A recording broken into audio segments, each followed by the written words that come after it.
Good morning, students. Today in this lecture we are going to discuss refractory materials. आज के इस lecture में हम board of technical education Rajasthan का जो लेटेस्ट सिलेबस है उसमें diploma first year engineering students के लिए अप्लाइड केमिस्ट्री सब्जेक्ट कोड 1003 का जो थर्ड पॉइंट है जिसमें डिफरेंट इंजीनियरिंग मटेरियल्स की चर्चा की गई है उसमें रिफ्रैक्टरी या उच्च ताप सह पदार्थों की चर्चा करेंगे। तो स्टार्ट करते हैं।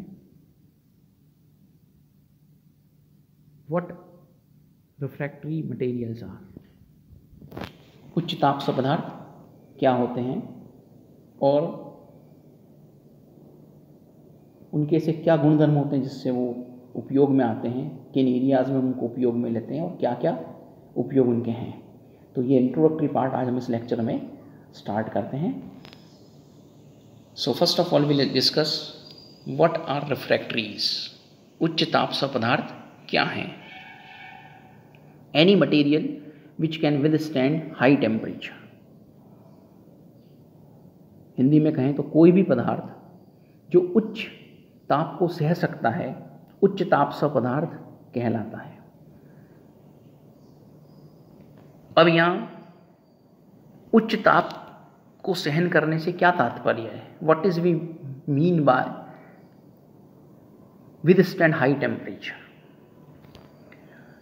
तो उसका क्या मतलब है उसे हम देखें तो सबसे पहला पॉइंट यहाँ है कि विदाउट सॉफ्टनिंग, मतलब कोई भी ऐसा पदार्थ जिसको हम उच्च ताप पर इस्तेमाल करें तो वो सॉफ्ट नहीं होता हो, वो कोमल नहीं होता, वो अपनी सुदृढ़ता जो स्वाभाविक नेचुरल जो उसकी हार्डनेस है, सुदृढ़ता है, उसको लॉस नहीं करता, उसको नहीं खोता हो, तो हम कहेंगे उसने उच्च ताप को सहन कर लिया। दूसरा, बिना आकार या आकृति में विकृति के, without deformation in shape. This is also very important. कोई भी मटेरियल हो, वो जिस अवस्था में उसको इस्तेमाल कर रहे हैं तो उच्च ताप पर उसकी आकार या आकृति है उसमें कोई भी प्रकार का विकार या विकृति नहीं आती हो, कोई डिफॉर्मेशन नहीं होता, कोई परिवर्तन नहीं आता हो, वो अपनी स्थिति को या आकार आकृति को मेंटेन रखे उस हाई टेम्परेचर पे भी, तो हम कहेंगे उसने उस उच्च ताप को सहन कर लिया। Then one more thing is there, that is बिना भौतिक रासायनिक गुणों में परिवर्तन के, without change in physico chemical properties. अर्थात उसके जो भी भौतिक गुण हैं या जो भी उसके रासायनिक गुण हैं उनमें कोई परिवर्तन नहीं आता हो, वो अपनी उस आइडेंटिटी को, अपनी उस पहचान को उस उच्च ताप पर भी बनाए रखने में सक्षम हो। तो इस टाइप का सब्सटेंस जो अपनी फिजिको केमिकल आइडेंटिटी को बनाए रखे हाई टेम्परेचर पे भी, तो हम कहेंगे उसने उस उच्च ताप को बर्दाश्त कर लिया है। एंड देन विदाउट रिएक्शंस, मानी बिना अभिक्रियाशीलता के। कहने का मतलब जिस उच्च ताप पर हम उसको इस्तेमाल कर रहे हैं उस पर वो दूसरे पदार्थों से अभिक्रिया न करता हो, केमिकल रिएक्शंस शो नहीं करता और मॉडिफाई न तो दूसरों को करता हो न खुद मॉडिफाई होता हो। इस तरह से जो हाई टेम्परेचर पे बना रहे, इन पॉइंट्स को जो फॉलो करे तो हम कहेंगे कि उसमें उच्च ताप को सहन करने की क्षमता है। मतलब that substance can be use as a refractory material, या वह उच्च ताप सह पदार्थ की श्रेणी में गिना जाएगा। So is it clear? Okay, then next we take that is, और क्या इसको किस तरह से और ज़्यादा हम एलाबोरेट कर सकते हैं, विस्तार से समझ सकते हैं। तो एक अन्य इम्पॉर्टेंट जो परिभाषा इसकी दी जाती है वो इस प्रकार से है कि अधात्विक, अकार्बनिक, छिद्रित एवं विषमांगी पदार्थ जो इस प्रकार के भौतिक एवं रासायनिक गुण रखते हों जिसके कारण इन्हें ऐसी संरचनाओं में या तंत्रों में इस्तेमाल किया जा सकता है जिनका वातावरणीय ताप 1000 डिग्री फ़ारेनहाइट या उच्च हो। In other words, non metallic, inorganic, porous and heterogeneous materials with those physicochemical properties due to which they can be used in structures or as a part of systems where the temperature is usually 1000 degree Fahrenheit और more than that. तो इस तरह की जहाँ आवश्यकता हो, जहाँ इन पदार्थों को इस्तेमाल किया जा सकता हो, इन्हें हम क्या कहेंगे, उच्च ताप पदार्थ या रिफ्रैक्टरीज कहेंगे। तो देखिए यहाँ भी क्या चीज़ निकल के सामने आ रही है। तो सबसे पहली बात, ये केमिकली हमें बता रहा है किस टाइप के मटेरियल्स ये होते हैं। तो सबसे फर्स्ट जो चीज़ है वो क्या है यहाँ पर, the very first important thing is अधात्विक एवं अकार्बनिक, means they are non metallic by nature and inorganic compounds. हम लोग जानते हैं इनऑर्गेनिक ऑर्गेनिक कंपाउंड्स क्या होते हैं, लोअर क्लासेस में पढ़ा हुआ है आप लोगों ने। तो ये इनऑर्गेनिक मटेरियल्स होते हैं और नॉन मेटलिक नेचर के होते हैं। छिद्रित एवं विषमांगी, means they are highly porous, their structure is such that they have pores on their surfaces, so highly porous and heterogeneous. So विषमांगी होते हैं, means their composition is not same throughout. A substance is said to be homogeneous if it has a composition same throughout. तो जहाँ एक जैसा रासायनिक संगठन नहीं हो उसको हम विषमांगी कहेंगे। तो ये प्राय छिद्रित होने के साथ इनकी जो सतह है, सरफेस, वो हाईली पोरस होती है और ये विषमांगियाँ हेट्रोजीनियस नेचर के होते हैं। सो छिद्रित एवं विषमांगी बहुत महत्वपूर्ण गुण। देन उचित भौतिक गुण हो इनमें, मतलब इनमें फिजिकल प्रॉपर्टीज इस टाइप की हों, जैसे हार्डनेस है, हाई मेल्टिंग पॉइंट है, तभी तो ये उच्च ताप सहन करेंगे। तो ऐसे उचित भौतिक गुण हो एवं उचित रासायनिक गुण हो, मीन्स ये रासायनिक रूप से अक्रियाशील, इनर्ट होने चाहिए, खासकर जिस टेम्परेचर पे इनको यूज़ किया जा रहा है, अप्लाई किया जा रहा है वहाँ पर, ताकि ये खुद भी रिएक्ट ना करें, आपस में अपने आप को बनाए रखें और दूसरे पदार्थों से जो वहाँ इस्तेमाल हो रहे हैं उनसे भी इनकी अभिक्रिया या रिएक्शंस नहीं हों। तो इस तरह की इनकी रासायनिक गुण इनमें होना चाहिए और फिर ये अति उच्च ताप पर स्थायी हो। कुल मिलाकर के जो हम 1000 डिग्री फ़ारेनहाइट या उससे भी हाई टेम्परेचर की बात कर रहे हैं, वहाँ जब इनको यूज़ में लिया जाए तो ये उस पर स्टेबल बने रहें और अपनी आइडेंटिटी को मेंटेन करें फिजिकली, केमिकली, हर तरीके से। तो इस प्रकार के जो पदार्थ होंगे उनको हम क्या कहेंगे, उच्च ताप पदार्थ या रिफ्रैक्टरीज नाम की जो कैटेगरी है उसमें क्लासिफाई करेंगे। ओके, देन हम देखते हैं कि इनको कहाँ किस उद्देश्य से इस्तेमाल किया जाता है। What are the purpose of using a refractory material. हम अगर टेक्नोलॉजिकली कहीं इस प्रकार के उच्च ताप पदार्थ का उपयोग कर रहे हैं तो उसका क्या पर्पज़ है, ये हम देखेंगे। So the first one is ऊष्मा क्षय को रोकना, that is to resist loss of it. यानी जो ऊष्मा उत्पन्न की गई है उसका कोई उद्देश्य है ना। For example, in order to carry out और drive a reaction in a particular direction we need that much temperature condition, इसलिए वो वहाँ क्रिएट की गई है। तो वो जो उच्च ताप की जो ऊष्मा वाली अवस्था पैदा की गई है, उस ऊष्मा का एटमॉस्फेयर में, इन्वायरमेंट में बाहर लॉस नहीं हो जाए, क्षय नहीं हो जाए, उसको रोकने का काम वो करें ताकि वो ताप वहाँ मेंटेन रह सके और हम अपना जो डिज़ायर्ड पर्पज़ है जिसके लिए वो ऊष्मा पैदा की गई है, वो उच्च ताप की अवस्था पैदा की गई है, उस पर्पज़ को, उस उद्देश्य को हम प्राप्त कर लें, अचीव कर लें इजीली। तो इसके लिए यहाँ के करना पड़ता है, ऊष्माशय को रोकना पड़ता है।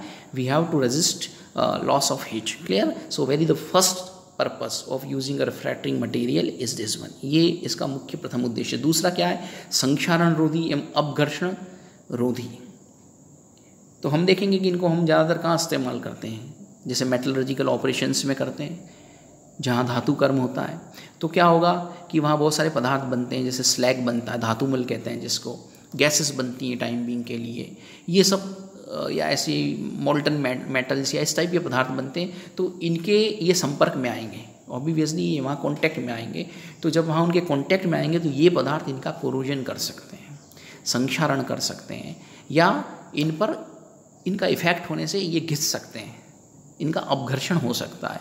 तो ये अगर ऐसा हुआ तो फिर ये स्थायी नहीं बने रहेंगे। अतः क्या होना चाहिए, इनको संक्षारण रोधी होना चाहिए, और जिन स्ट्रक्चर्स में इनका इस्तेमाल होता है, जिन सिस्टम्स के पार्ट्स इनसे बनाए जाते हैं, वहाँ क्या होना चाहिए, इनको एज ए एंटी कोरोसिव काम करना चाहिए, संक्षारण रोधी होना चाहिए, और अपघर्षण रोधी, एंटी एब्रेसिव भी होना चाहिए towards the gases, slag, molten metals which are produced there during work in metallurgical operations. तो ये भी इनका एक उद्देश्य है कि ये संक्षारण रोधी एवं अपघर्षण रोधी इन पदार्थों के प्रति बने रहें जो गैस हो, ये धातु आदि जिनके संपर्क में आते रहते हैं। ओके, सो काम में लेने पर ये इस तरह से रहें, काम में लेने पर ये इन गुणों को मेंटेन रखें। ये दो चीज़ें पर्पज़ हैं जिनके लिए इनको इस्तेमाल कर रहे हैं हम।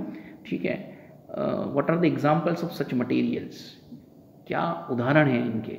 तो देखते हैं कैल्शियम ऑक्साइड से बने पदार्थ होते हैं ये, उसी तरह से धात्विक ऑक्साइडों में मैग्नीशियम ऑक्साइड है, एल्यूमिना जिसको Al2O3 कह रहे हैं, जिरकोनियम का ऑक्साइड है ZrO2, जिरकोनियम जिसको जिरकोनिया भी कहते हैं, है ना, ZrO2 को। फिर silicon carbide, very hard material, we all know and it is popularly name by name carborundum. Then fire clay है, बोरॉन नाइट्राइड है, टंगस्टन कार्बाइड है, देन टेंटेलम कार्बाइड है, टेंटेलम टंगस्टन कार्बाइड, इस तरह के मिक्स कार्बाइड हैं। ये सब वो ऐसे पदार्थ हैं जिनमें ये गुण होते हैं और इनको हम प्राय अलग अलग पर्पस से डिपेंडिंग अपॉन द कंडीशन हम देखते हैं कि इसको यूज़ किया जाता है और एक रिफ्रैक्टरी के रूप में, एक उच्च ताप पदार्थ के रूप में इनका इस्तेमाल किया जा सकता है। So depending upon the conditions where they are to be used, हाँ, जहाँ हम आवश्यकता के अनुरूप देखेंगे कि कौन सा पदार्थ हमारे सूटेबल हो सकता, नहीं हो सकता, आगे बात करेंगे चर्चा विस्तार से। इनमें से किसी को भी इस्तेमाल किया जा सकता है। Then what are the area of their applications, अगर हम कहें कि ये कहाँ काम आते हैं, तो what are the major areas where they are used और अप्लाइड, करेक्ट। सो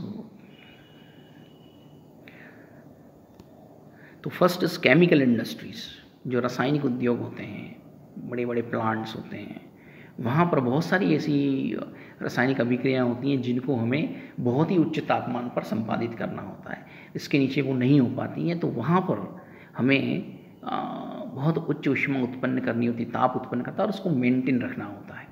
तो वहाँ इनको इस्तेमाल किया जाता है। जैसे बहुत बड़ी बड़ी भट्टियाँ होती हैं, इन भट्टियों के अंदर का एनवायरनमेंट है, वहाँ ये टेम्परेचर बना रहना चाहिए और इसके लिए जो दीवारें होंगी भट्टियों के अंदर की दीवारें, उनको ऐसे पदार्थों से बनाया जाना चाहिए, इस तरह के मटेरियल से बनाया जाना चाहिए कि जो इस उच्च ताप को सहन कर सके और इनका एटमॉस्फेयर में जो लॉस है उसको रोक सके, ताकि ये उच्च ताप वहाँ जो उत्पन्न हुआ है उसको न केवल ये बर्दाश्त कर सकें बल्कि उस ताप को, उस ऊष्मा को वहाँ बनाए रखें हमारे उस रिएक्शन को पूरी कराने के लिए पूरा। तो बहुत सारे उद्योगों में, केमिकल इंडस्ट्रीज़ में इस तरह की रिक्वायरमेंट प्लांट्स में होती हैं, उन संयंत्रों में होती हैं, तो वहाँ इनका उपयोग प्रचुर रूप से किया जाता है। दूसरा मेटलर्जी जो है, जिसको हम धातुकर्म विज्ञान कहते हैं, बहुत इंपॉर्टेंट बड़ी बड़ी इंडस्ट्रीज़ हैं जो मेटलर्जिकल ऑपरेशंस करती हैं, जिसमें हम धातुओं का, उनके अयस्कों से उनको आइसोलेट करते हैं, अलग करते हैं और उनको प्यूरीफाई करते हैं, रिफाइन करते हैं और फिर उनका उपयोग करते हैं उन मेटल्स का, उन धातुओं को। तो वो जो मेटलर्जिकल ऑपरेशंस जहाँ होते हैं,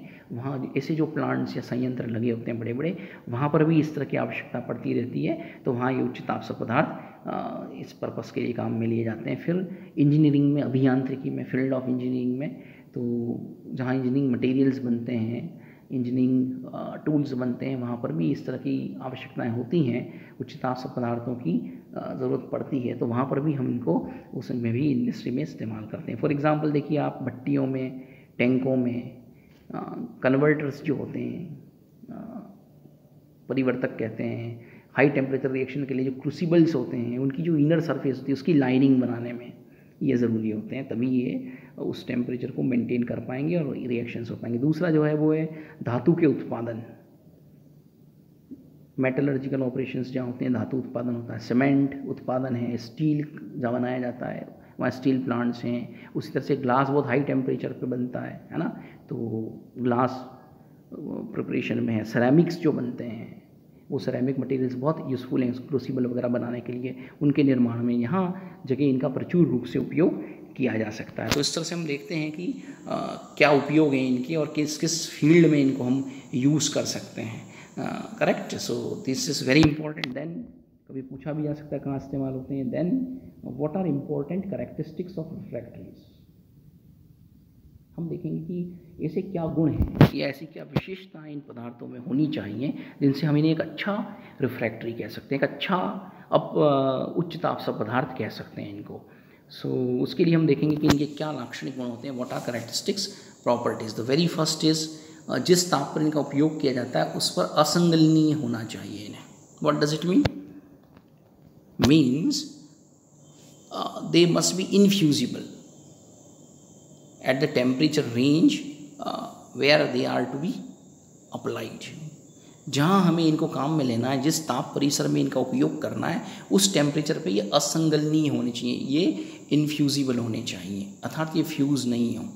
ये तभी संभव है जब ये गलते नहीं हो उस तापमान पर, अर्थात इनका मेल्टिंग टेम्परेचर इतना हाई हो कि जिस टेम्परेचर पर हमको इनको यूज़ करना है उससे भी हाई इनका मेल्टिंग टेम्परेचर हो, तो वहाँ पर ये तभी काम में लिए जा सकते हैं एज अ रिफ्रैक्टरी मटेरियल या उच्च ताप पदार्थ। तो ये पहला बहुत इंपॉर्टेंट गुण है। फिर हम देखते हैं धातुमल गैसों, द्रव धातुओं से रासायनिक अक्रियता रखते हैं, means they are chemically inert around this temperature. Even at this high temperature they do not interact or interfere with the gases produced there or molten metals or slag with which they are encountered.